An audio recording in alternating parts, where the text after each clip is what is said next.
নমস্কাৰ ND24 বিশেষ অনুষ্ঠান এপলকলৈ স্বাগতম মই নীলোৎপল ৰায়চৌধুৰী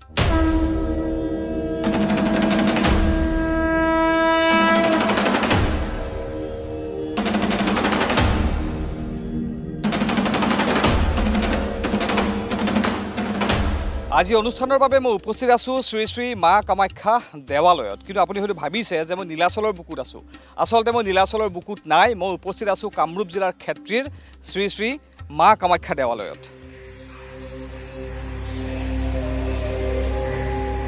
ডিমৰিয়াৰ পঞ্চদেৱতাৰ অন্যতম ক্ষেত্ৰীৰ কামাখ্যা দেৱালয় এই ঐতিহাসিক মন্দিৰটো কোনজন ধৰ্মপ্ৰাণ ৰজাৰ দিনত প্ৰতিষ্ঠা কৰা হৈছিল হেয়া সঠিককৈ কোৱা কঠিন যদিও ডিমৰিয়াৰ ধৰ্মপ্ৰাণ ৰজা প্ৰান্তেশ্বৰ সিংহৰ পুত্ৰ চক্ৰধ্বজ সিংহৰ সময়ত আনুমানিক 1584 খ্ৰীষ্টাব্দ মানত ধূপগুৰিৰ ঢৌমৰা পাহাৰৰ পাদদেশত গভীৰ অৰণ্যৰ মাজত অৱস্থিত ৰণচণ্ডী কেঁচাই খেতিৰ স্থানৰ এখন শিলৰ বেদীক ক্ষেত্ৰীৰ এটি পাহাৰৰ টিলালৈ আনি পূজা অৰ্চনা কৰিব বিচাৰিছিল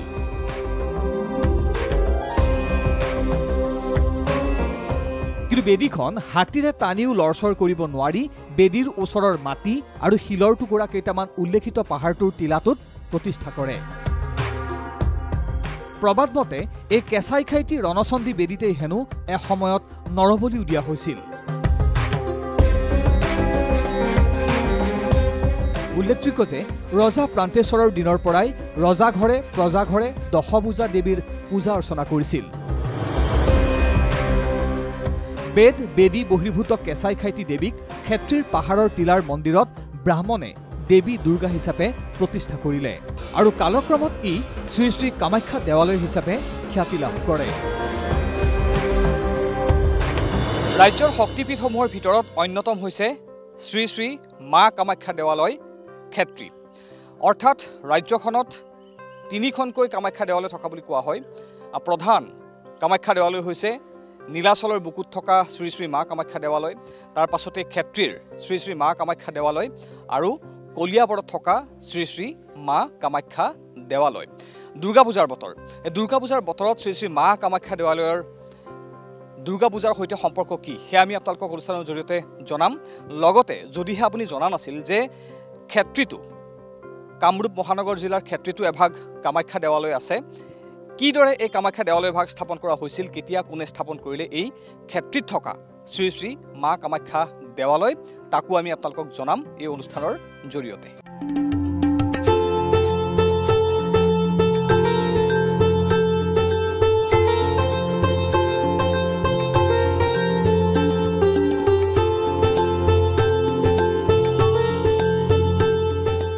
খুব এটা সুন্দৰ প্ৰাকৃতিক পৰিৱেশৰ মাজত গছ-গছনিয়ে ভৰা এটা অংশত মই উপস্থিত আছো আৰু এই অংশটো অন্যতম অংশ হৈছে শ্ৰী শ্ৰী মা কামাখ্যা দেৱালয় ক্ষেত্ৰীৰ এটা অংশ আমি পূজাৰীৰ সৈতে কথা পাতিম মা কামাখ্যা দেৱালয়ৰ ক্ষেত্ৰীৰ মূল যিগৰাকী পূজাৰী শ্ৰদ্ধাৰ দিলীপ শৰ্মা ডাঙৰীয়া আমাৰ সৈতে আছে আপোনাক স্বাগতম জনাইছো অনুষ্ঠান নমস্কাৰ আমি আজি ইয়াত অনুষ্ঠান কৰিবলৈ আহিছোঁ যিহেতু দুৰ্গা পূজাৰ বতৰ শ্ৰী শ্ৰী মা কামাখ্যা দেৱালয়ৰ দুৰ্গা পূজাৰ সৈতে সম্পৰ্ক আছে লগতে সকলোৱে মা কামাখ্যা দেৱালয় বুলি ক'লে নীলাচলৰ বুকুত থকা মা কামাখ্যা দেৱালয় ভাগক জানে কিন্তু ৰাজ্যত যে ইয়াৰ উপৰিও আন দুখন মা কামাখ্যা দেৱালয় আছে সেয়া হয়তো বহুতে নাজানে এখন আছে কলিয়াবৰত নীলাচলৰ উপৰিও কলিয়াবৰত আছে আৰু আনখন আছে আন ভাগ মা কামাখ্যা দেৱালয় আছে ইয়াত অৰ্থাৎ কামৰূপ মহানগৰ জিলাৰ ক্ষেত্ৰীত য'ত আজি আমি উপস্থিত আছোঁ আপুনি যিহেতু মূল পূজাৰী প্ৰধান পূজাৰী শ্ৰী শ্ৰী মা কামাখ্যা দেৱালয়ৰ ক্ষেত্ৰীৰ অকণমান আমি জানি ল'ব বিচাৰিছোঁ যে মা কামাখ্যা দেৱালয় বুলি ক'লে আমি সাধাৰণতে নীলাচলত থকা মা কামাখ্যা দেৱালয়ৰ কথাই জানো কিন্তু ক্ষেত্ৰীটো যে মা কামাখ্যা দেৱালয়খন আছে হয়তো বহুতে নাজানে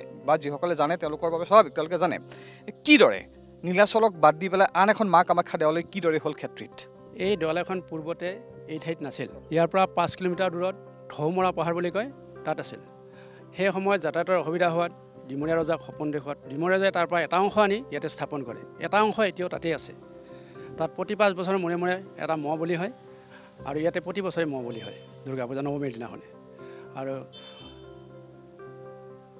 বৃহত্তৰ ডিমৰীয়া মৌজাৰ অন্তৰ্গত ক্ষেত্ৰীত অতীজৰে পৰা ঐতিহ্যমণ্ডিত পুৰণিকলীয়া শ্ৰী শ্ৰী কামাখ্যা দেৱালয় বিগত বছৰৰ দৰে এইবাৰো ষষ্ঠীৰ পৰা দশমীলৈ সম্পূৰ্ণ ধৰ্মীয় নীতিৰে পূজা ভাগ কৰিবলৈ লোৱা হৈছে ইয়াত সপ্তমীৰ পৰা বলি আৰম্ভ হ'ব সপ্তমীত ছাগলী বলি হাঁহ বলি অষ্টমীত ছাগলী বলি হাঁহ বলি নৱমীত ছাগলী বলি, হাঁহ বলি, লগতে ম'হ বুলিও হ'ব।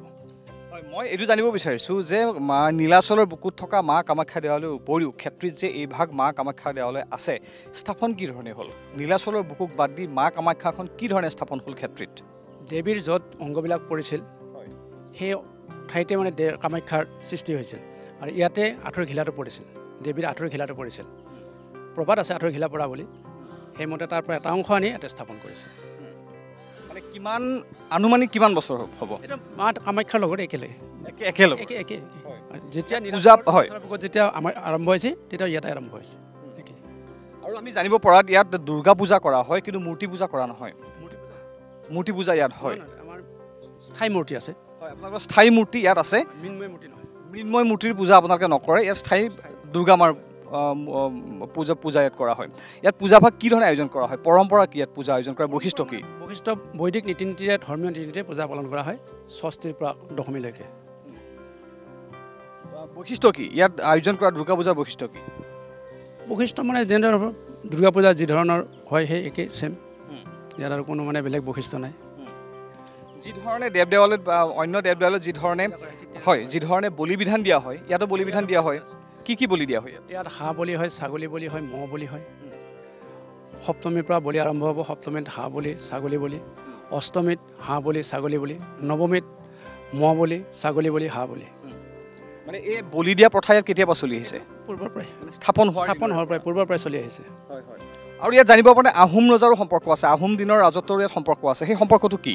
সেই সম্পৰ্ক মানে আহোম ৰজা তেতিয়া মানে ইয়াত ৰজাবিলাকৰ হেৰি আছিল, কৰতলীয়া ৰজা আছিল, কিবা আছিল।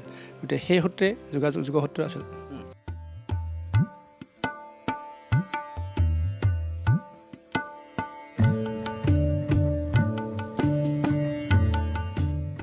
নীলাচলৰ বুকুত থকা শ্ৰী শ্ৰী মা কামাখ্যা দেৱালয়, নলবাৰী বিল্বেশ্বৰ দেৱালয়ৰ লগতে কাৰ্বি আংলং জিলাৰ দেওপানী দেৱালয়, এইসমূহ দেৱালয়ৰ উপৰিও ৰাজ্যৰ বিভিন্ন দেৱালয়ত বলি বিধান প্ৰথা আছে। বলি বিধান কৰা হয়, বলি দিয়া হয় দুৰ্গা পূজাৰ সময়ত।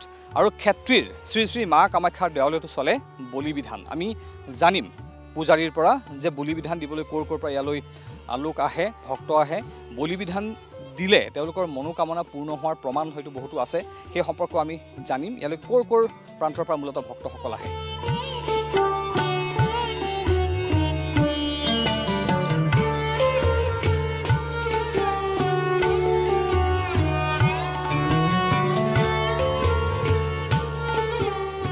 ক্ষেত্ৰীৰ এই মা কামাখ্যা দেৱালয়খনলৈ বহুত দূৰ দূৰণিৰ পৰা ভক্ত আহে। ক'ৰ পৰা আহে ভক্তসকল আমি জনাৰ চেষ্টা কৰিম। দিলীপ শৰ্মা ডাঙৰীয়া, ক্ষেত্ৰীৰ এইখন মা কামাখ্যা দেৱালয়লৈ বিভিন্ন প্ৰান্তৰ পৰা ভক্তসকল আহে, মূলতঃ ক'ৰ পৰা ভক্তসকল আহে ইয়ালৈ? এই মন্দিৰৰ মূলতে আমাৰ 42খন গাঁও আছে। গাঁৱৰ সদস্যসকল, গাঁৱৰ সকলো মানুহ ইয়াত আহে ইয়ালৈ পূজা কৰিবলৈ। লগতে অসমৰ বিভিন্ন প্ৰান্তৰ পৰা তথা ভাৰতবৰ্ষৰ বিভিন্ন প্ৰান্তৰ পৰা এই মন্দিৰলৈ ভক্ত আহে। সকলোবোৰ ভক্ত ইয়াতে নিজৰ মনৰ কামনা পূৰণাৰ্থে চাকি বাতি জ্বলায়, ধূপ জ্বলায়, তেওঁলোকৰ মনোবাঞ্ছা সিদ্ধি হয়। ডিমৰীয়াৰ ঐতিহ্যমণ্ডিত শ্ৰী শ্ৰী ক্ষেত্ৰীত অৱস্থিত শ্ৰী শ্ৰী কামাখ্যা দেৱালয় বিগত বছৰতে এইবাৰো ষষ্ঠীৰ পৰা দশমীলৈ পূজাভাগ কৰিবলৈ লোৱা হৈছে। সম্পূৰ্ণ বৈদিক ৰীতি নীতিৰে, ধৰ্মীয় ৰীতি নীতিৰে পালন কৰা হয়।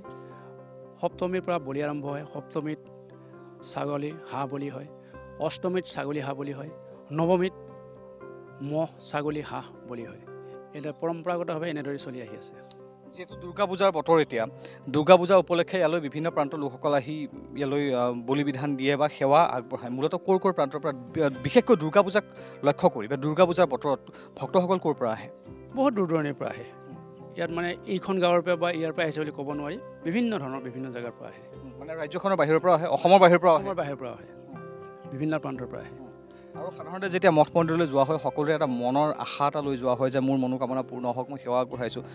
মই সুধিব বিচৰা নাই যে কাৰ কি মনোকামনা পূৰণ হৈছে, কিন্তু ধৰক সকলোৰে এটা কথা থাকে বা বিশ্বাস এটা থাকে যে এইখন দেৱালয়ত গ'লে এনেকুৱা হ'ব বা এইভাগ মন্দিৰত গ'লে এনেকুৱা হ'ব।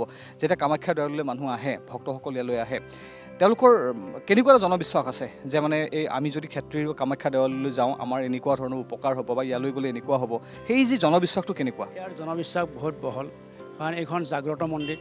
ইয়াত যিয়ে নিজৰ মনৰ কামনা কৰে, যি কামনা কৰে সেই পূৰণ হয়। মানুহৰ ভক্তৰ অৰ্থাৎ যি কামনা কৰে সেই পূৰণ হয়। সেইবাবে ভক্তৰ সোঁত বৈ বিভিন্ন প্ৰান্তৰ পৰা অসম তথা ভাৰতবৰ্ষৰ বিভিন্ন প্ৰান্তৰ পৰা এইখন দেৱালয়লৈ ভক্তগণ আহে। আপোনালোকৰ নিতৌ ইয়ালৈ ভক্ত অহাৰ বাবে দুৱাৰ মুকলি থাকে নিতৌ, কেৱল দুৰ্গা পূজাৰ পৰা বিশেষ উপলক্ষত নহয়, যদি নিতৌ আহিব বিচাৰে মানুহ আহিব। ৰাতিপুৱা 6টাৰ পৰা মন্দিৰ খোলা হয়, ইফালে সন্ধিয়া 7টা 8টাত বন্ধ কৰা হয়, বাকী দিনটো সম্পূৰ্ণ খোলা থাকে, যিকোনো মুহূৰ্তত ভক্ত আহিব পাৰে।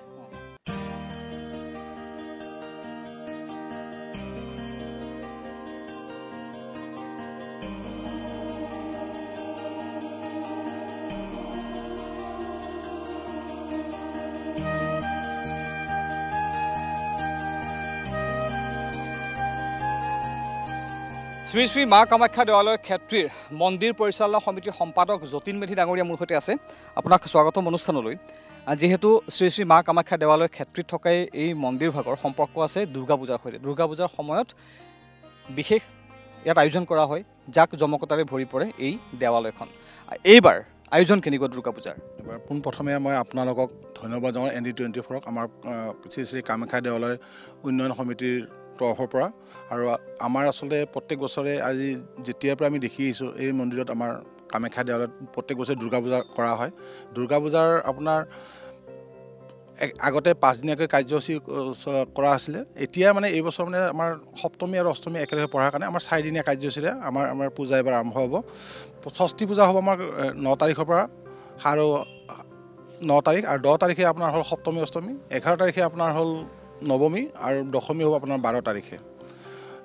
আপোনাৰ ষষ্ঠী পূজাৰ দিনাখন আমাৰ আচলতে ষষ্ঠী পূজাৰ পৰা আমাৰ বলি বিধান আৰম্ভ হয়। ইয়াতে বলি বিধানত আপোনাৰ ষষ্ঠী দিনাখন হাঁহ বলি হয়, সপ্তমী অষ্টমীত হাঁহ ছাগলী দুয়োটাও হয়, আৰু নৱমীৰ দিনাখন আপোনাৰ বিশেষকৈ আমাৰ ডাঙৰ বলি হয়। ডাঙৰ বলিটো হ'ল আপোনাৰ মহ বলি, যিটো মহ বলি আমাৰ ৰাইজৰ তৰফৰ পৰা এটা থাকে, আৰু বাকী ৰাইজে দিলে মহ বলিটো আৰু হয়, তাৰমানে 2-3টালৈকে হয় ইয়াতে। আৰু আপোনাৰ সকলো গাঁৱৰ পৰা ৰাইজে ইয়াতে আহি পূজাৰ যিটো প্ৰসাদ, মাহ প্ৰসাদৰ শৰাই আগবঢ়ায়, পাৰ চৰাই এৰি দিয়ে। আৰু নৱমীৰ দিনাখন বিশেষকৈ বলি আপোনাৰ মহ বলিৰ লগতে বিভিন্ন ধৰণৰ বলি হয়, যেনেকৈ ধৰক আপোনাৰ ছাল কোমোৰাৰ পৰা লৈ, তাৰ পৰা আপোনাৰ কুঁহিয়াৰ বলিৰ পৰা লৈ, মানে বিভিন্ন ধৰণৰ মাগুৰ মাছৰ পৰা সকলো ধৰণৰ বলি হয় আমাৰ ইয়াতে নৱমীৰ দিনাখন। মাছলৈকে, মাগুৰ মাছলৈকে বলি হয় আমাৰ। আকৌ অষ্টমীৰ দিনাখন বিশেষকৈ আমাৰ বেছি হেৰি হয়, সেইদিনাখন বিশেষকৈ ছাগলী বলি যিটো হয় আপোনাৰ সেইটো বহুত বেছি হয়, তাৰমানে আপোনাৰ হিচাপৰ বাহিৰে বহুতখিনি হয়। আৰু হাঁহ বলিটো হয় সেইদিনাখনে। পিছত আৰু ষষ্ঠীৰ দিনাখনতো আৰু আপোনাৰ সাধাৰণতে হাঁহ বলিটোৱে হয়। ছাগলী বলিটো আমাৰ ৰাইজৰ ফালৰ পৰা এটা থাকে। বাকী সন্ধি পূজাও হয় আমাৰ ইয়াতে। সন্ধি পূজাৰ দিনাখন আপোনাৰ এটা ৰাইজৰ ফালৰ পৰা ছাগলী বলি থাকে, আৰু সন্ধি পূজাৰ দিনাখনৰ পিছতে আমাৰ নৱমী পূজাটো আৰম্ভ হয়। সাধাৰণতে দেখিবলৈ পোৱা যায় দুৰ্গা পূজা বুলি ক'লে পূজাৰ মণ্ডপসমূহত আধ্যাত্মিক পৰিৱেশ থাকেই, তাৰ উপৰিও এক জাক-জমক পৰিৱেশ এটাও দেখিবলৈ পোৱা যায়। বিভিন্ন প্ৰযুক্তি ব্যৱহাৰ কৰি, বিভিন্ন আলোকসজ্জাৰ ব্যৱহাৰ কৰি এটা জাক-জমক পৰিৱেশৰ সৃষ্টি কৰে। যিহেতু মা কামাখ্যা দেৱালয় অতীজৰে পৰা ৰজাৰ দিনৰে পৰা চলি অহা এটা পৰম্পৰাত এতিয়াও অক্ষুণ্ণ ৰখা হৈছে। সেই জাক-জমকতাৰ পৰা নিশ্চয় দূৰত আছে এই মন্দিৰৰ পূজা। আমাৰ আচলতে যিটো জাক-জমকতা, আমাৰ যিহেতু এইটো পুৰণি মন্দিৰ, আমাৰ যিহেতু আমাৰ এইটো ঐতিহ্যমণ্ডিত মন্দিৰ, গতিকে ইয়াত আমাক জাক-জমকতাটো তেনেকুৱা নাই।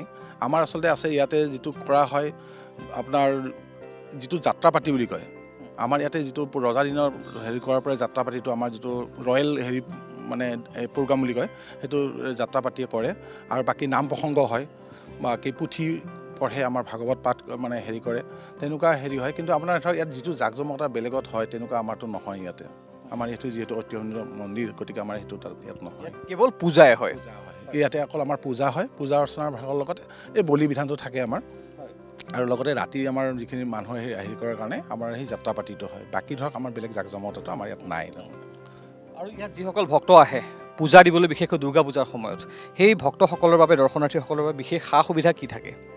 বিশেষ সা সুবিধা আমাৰ যদি পূজা শৰাই লৈ আহে বা বলি বিধানৰ কাৰণে আহে, যিখিনি পূজা অৰ্চনা কৰে তেওঁলোকৰ কাৰণে আমি আচলতে ইয়াতে ভোগৰ ব্যৱস্থা কৰা হয়।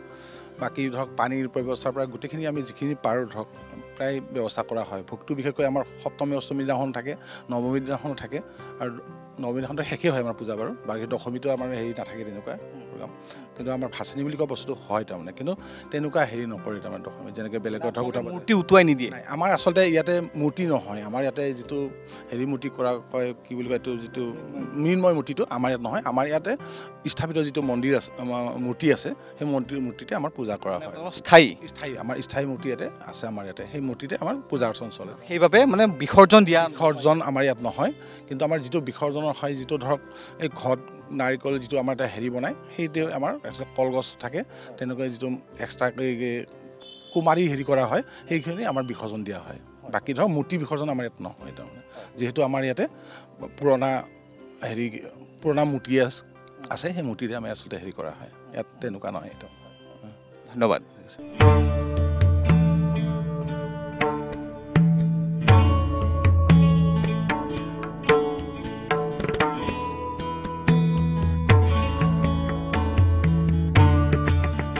মন্দিৰ পৰিচালনা সমিতিৰ সভাপতি শ্ৰীযুত লক্ষী কুমাৰ গৌৰ আমাৰ সৈতে আছে আপোনাক স্বাগতম অনুষ্ঠানলৈ আমি আজি শ্ৰী শ্ৰী মা কামাখ্যা দেৱালয় ক্ষেত্ৰলৈ এই অনুষ্ঠান কৰিছোঁ যে ইয়াত দুৰ্গা পূজাৰ সময়ত কি ধৰণৰ আয়োজন চলে বা দুৰ্গা পূজাৰ সৈতে সম্পৰ্ক কি ঐতিহ্য কি এই মন্দিৰ ভাগৰ তাকে লৈ আজি অনুষ্ঠান আমি কৰিছোঁ এতিয়া আমি যিখিনি কথা আমি জানিলোঁ মন্দিৰ ভাগৰ বিষয়ে ৰজা ৰাণীৰ দিনৰে পৰা চলি অহা পৰম্পৰা ইয়াত দেখিবলৈ পোৱা গৈছে আজিও ঐতিহ্যমণ্ডিত নীলাচলৰ বুকুত থকা মা কামাখ্যা দেৱালয় যেতিয়া স্থাপন হৈছিল এই ক্ষেত্ৰীত থকা মা কামাখ্যা দেৱালয় তেতিয়াৰ পৰাই ইয়াত স্থাপন হৈছে এতিয়া এই মন্দিৰ ভাগৰ প্ৰচাৰ আৰু প্ৰসাৰ ইয়াৰ ঐতিহ্য অনুসৰি যিমান হ'ব লাগিছিল সিমানখিনি হোৱা বুলি আপোনালোকে মনে ধৰেনে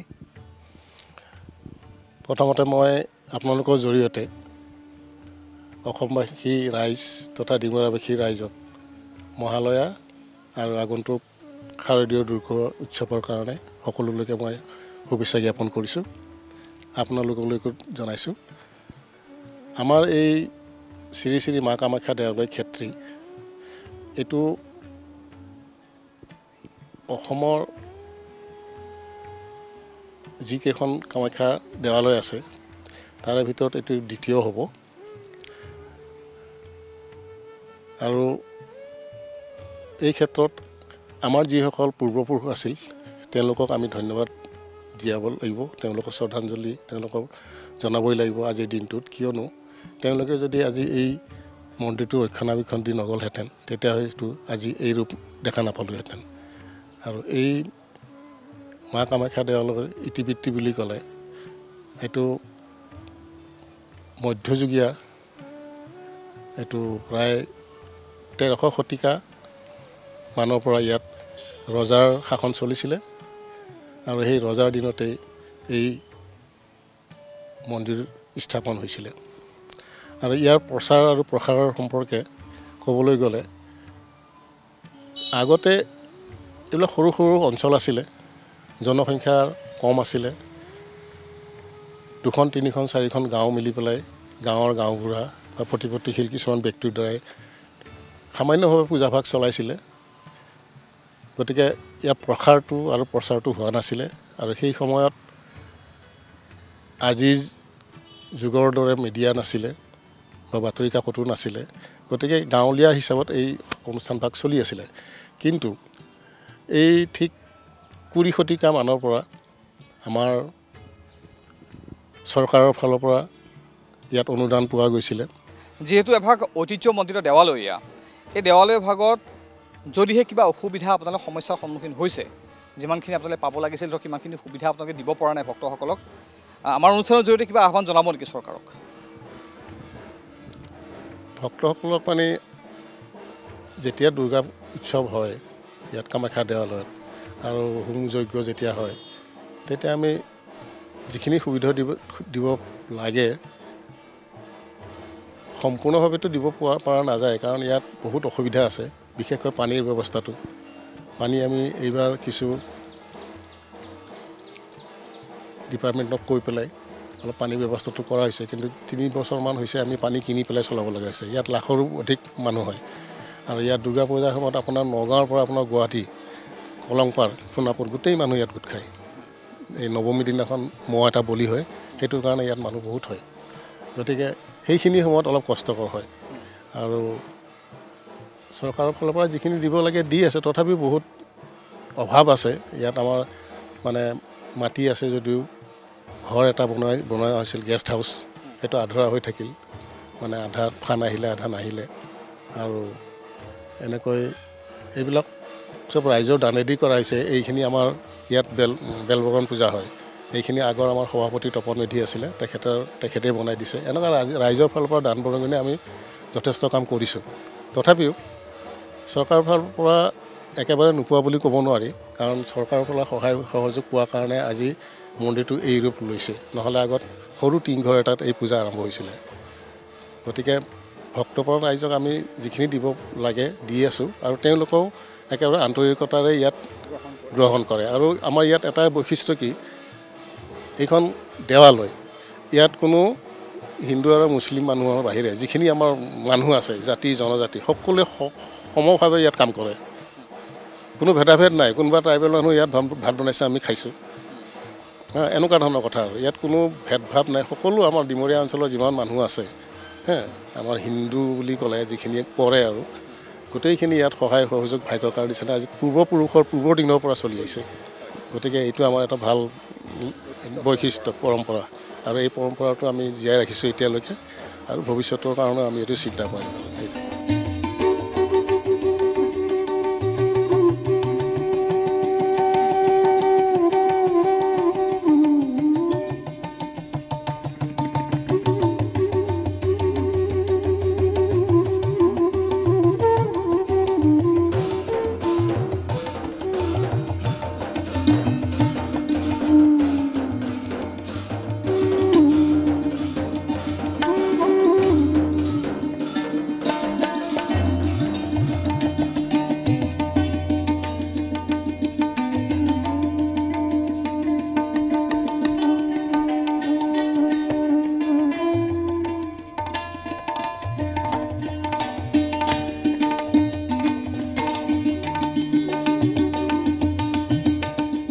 আজি অনুষ্ঠানৰ জৰিয়তে ৰাজ্যখনৰ এখন অন্যতম শক্তিপীঠ আমি দেখুৱাৰ প্ৰয়াস কৰিলোঁ কামৰূপ মহানগৰ জিলাৰ ক্ষেত্ৰীৰ শ্ৰী শ্ৰী মা কামাখ্যা দেৱালয় চৌহদৰ পৰা যিখন দেৱালয়ত দুৰ্গা পূজাৰ সময়ত ৰাজ্যৰ অন্য কিছু দেৱালয়ৰ সমান্তৰালকৈ ইয়াতো দিয়া হয় বলি ইয়াতো মনোকামনা পূৰণৰ অৰ্থে দিয়া হয় বলি বিধান